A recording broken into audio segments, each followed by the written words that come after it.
मुस्लिम महिलेच्या चेहऱ्यावरचा बुरखा किंवा तो हिजाब जो काही आहे तो काढण्याची हिंमत मुख्यमंत्र्यांची जाते. म्हणजे बिहारच्या मुख्यमंत्र्याचं डोकं फिरलंय की काय? आणि सरकारमधली लोक जर धर्माच्या नावावर जे देशात राजकारण होतं त्याला जर बळी पडत असतील तर हे किती अत्यंत दुर्दैव आहे. मुख्यमंत्री एखाद्या स्त्रीचा जर जाहीर कार्यक्रमामध्ये अशा पद्धतीनं विनयभंग करत असेल, एखाद्या स्त्रीच्या मनाविरुद्ध तिच्या शरीराशी स्पर्श करणं, तिच्या कपड्यांशी त्या ठिकाणी स्पर्श करणं, किंवा मी मुख्यमंत्री आहे, मी राज्यात काहीही करतो अशा आविर्भावामध्ये त्या महिलेला खर तर सार्वजनिक ठिकाणी टच करणं हे अत्यंत निंदनीय आहे. की ज्या नितीश कुमारांनी कुणाच्या हिमतीच्या जोरावर मुस्लिमांच्या भावना दुखावल्या, एका स्त्रीचे कपड्यांना किंवा तिला अशा पद्धतीची वागणूक देणं हे जितकं गैर आहे तितकं ज्यांनी हे कृत्य केलंय आणि आपल्या जवळच्या सहयोगी नेत्यांना सांगितलंय आणि आता ते सगळीकडे चर्चा झाली, तर या व्यक्तीला अटक सुद्धा झाली पाहिजे. शाळेमध्ये मात्र तुम्हाला, महाविद्यालयामध्ये मात्र तुम्हाला, सरकारमध्ये मात्र तुम्हाला, किंवा अजून कुठल्याही लोकांच्या आसपास तुम्हाला एखाद्या धर्माच्या लोकांना असं वाईट नजरेनं, द्वेष भावनेनं किंवा सूडबुद्धीनं त्या ठिकाणी वागता येणार नाही, हे कायदा सांगतो. नितीश कुमारांनी खरंच फार मोठी चूक केली. नितीश कुमारांचा खरं तर राजीनामा घेतला पाहिजे, कारण एखाद्या महिलेला अशा पद्धतीनं टार्गेट करणं हे चुकीचं आहे. मुख्यमंत्री जाहीर कार्यक्रमामध्ये एखाद्या महिलेच्या चेहऱ्याला स्पर्श करतो, एखादा मुख्यमंत्री तिच्या चेहऱ्यावरचा कपडा हटवतो, एखादा मुख्यमंत्री तिनं चेहऱ्यावर असणाऱ्या तिच्या धार्मिक प्रतीकांना ती खाली खेचण्याचा प्रयत्न करतो. मुख्यमंत्री एखाद्या स्त्रीचा जर जाहीर कार्यक्रमामध्ये अशा पद्धतीनं विनयभंग करत असेल, एखाद्या स्त्रीच्या मनाविरुद्ध तिच्या शरीराशी स्पर्श करणं, तिच्या कपड्यांशी त्या ठिकाणी स्पर्श करणं, किंवा मी मुख्यमंत्री आहे, मी राज्यात काहीही करतो अशा आविर्भावामध्ये त्या महिलेला खर तर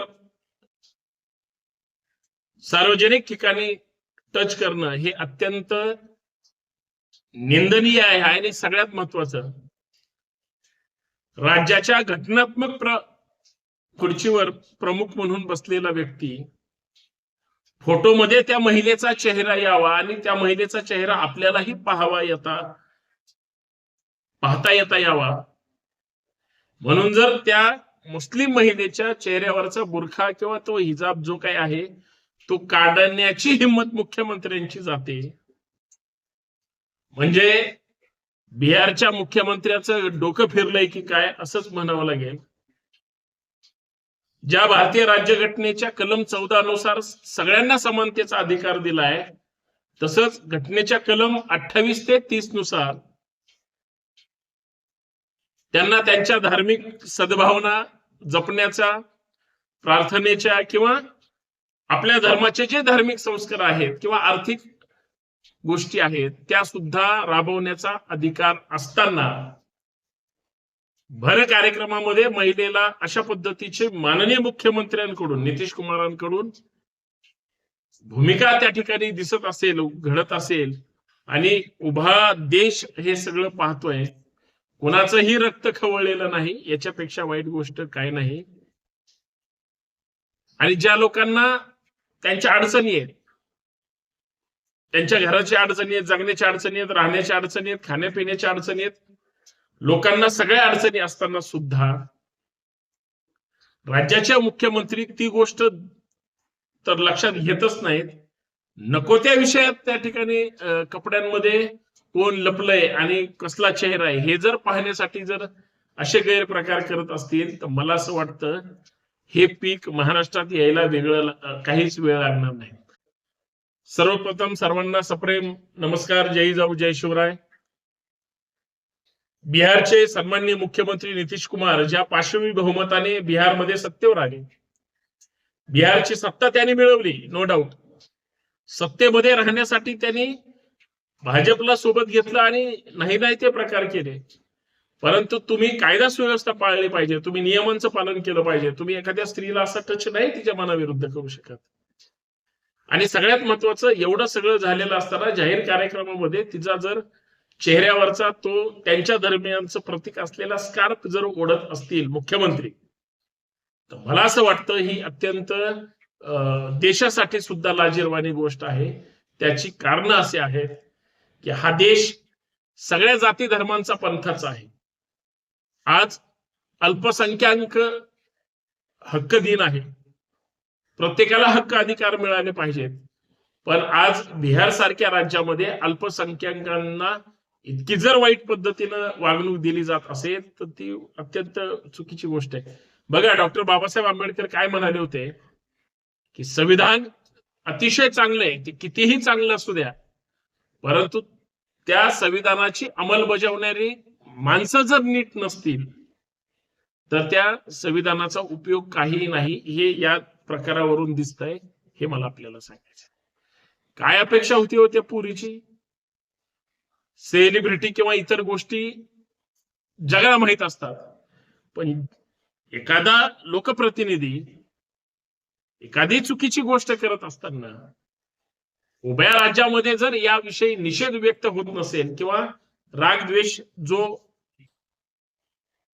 मनाला न सहन होणारा असेल आणि मुख्यमंत्री त्याच्यावर जर म्हणजे अत्यंत हुकुमशाही पद्धतीनं ह्या सगळ्या गोष्टी करत असेल तर त्याचं विचारमंथन किंवा चर्चा आपल्या या सगळ्या घडामोडीमध्ये झाली पाहिजे, असं माझं प्रामाणिक मत आहे.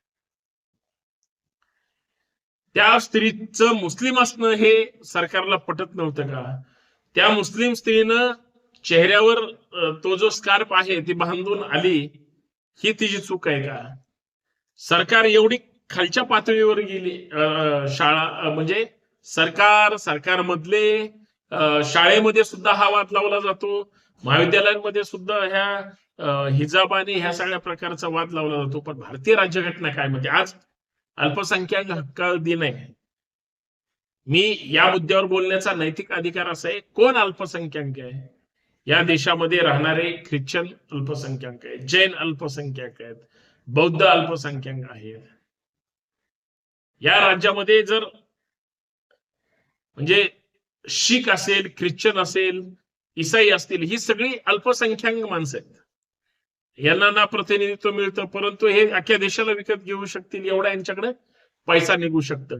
आता हीच लोक जर सरकार चालवणार असतील आणि सरकारमधली लोक जर धर्माच्या नावावर जे देशात राजकारण होतं त्याला जर बळी पडत असतील तर हे किती अत्यंत दुर्दैव आहे. म्हणजे मला काय निदर्शनास आणून द्यायचंय की ज्या नितीश कुमारांनी कुणाच्या हिमतीच्या जोरावर मुस्लिमांच्या भावना दुखावल्या, एका स्त्रीचे कपड्यांना किंवा तिला अशा पद्धतीची वागणूक देणं हे जितकं गैर आहे तितकं ज्यांनी हे कृत्य केलंय आणि आपल्या जवळच्या सहयोगी नेत्यांना सांगितलंय आणि आता ते सगळीकडे चर्चा झाली, तर या व्यक्तीला अटक सुद्धा झाली पाहिजे. या व्यक्तीवर नॉन बेलेबल ऑफेन्स त्या ठिकाणी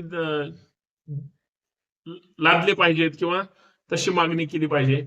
आणि सगळ्यात महत्वाचं, एखाद्या आमदाराच्या कार्यकर्त्याकडून अशा जर घटना घडत असतील तर त्याला मंत्री आणि सत्ताधारी म्हणून सुद्धा कायदेशीर कारवाई करण्याचं हे असताना राज्याच्या मुख्यमंत्र्यावर कोण कारवाई करणार? एखाद्या बाहेरच्या व्यक्तीवर एखाद्या बाहेरच्या व्यक्तीनं काही चुकीचं केलं, काहीही होऊ शकतं, पण सत्तेतला घटनात्मक पदावर बसणारा माणूस म्हणजे त्याला राजकीय हव्यास म्हणा, वैयक्तिक म्हणा किंवा अजून कसलाही म्हणा, या भूमिकेतून जर ते त्या स्त्रीपर्यंत कार्यक्रमात फोटो काढण्यासाठी, कार्यक्रमात जो निधी वाटला जातोय त्याच्या निधी वाटपाच्या कार्यक्रमात अशा पद्धतीचं वर्तन या म्हणजे देशामध्ये, भारतामध्ये किंवा बिहारमध्ये बिहारच्या मुख्यमंत्र्यांकडून जर घडलं असेल तर मला असं वाटतं ही लोकशाहीला त्या ठिकाणी म्हणजे वाईट ठरवणं किंवा लोकशाहीला टार्गेट करणं किंवा तुमच्या अभिव्यक्ती स्वातंत्र्यावर जर आमच्या घटनेचं कलमच आम्हाला 14 नुसार समानतेचा अधिकार देत असेल, लक्षात घ्या, तर तिथं या सगळ्या गोष्टी सुद्धा किती आहेत. कारण कलम 28 ते 30 तुम्ही ज्या कुठल्या जाती धर्माचे आहात त्याच्यावर तुम्हाला घरात राहून आचरण प्रवचन किंवा तुम्हाला जे काही धार्मिक गोष्टी करायच्या आहेत, शाळेमध्ये मात्र तुम्हाला, महाविद्यालयामध्ये मात्र तुम्हाला, सरकारमध्ये मात्र तुम्हाला, किंवा अजून कुठल्याही लोकांच्या आसपास तुम्हाला एखाद्या धर्माच्या लोकांना असं वाईट नजरेनं, द्वेष भावनेनं किंवा सूडबुद्धीनं त्या ठिकाणी वागता येणार नाही, हे कायदा सांगतो.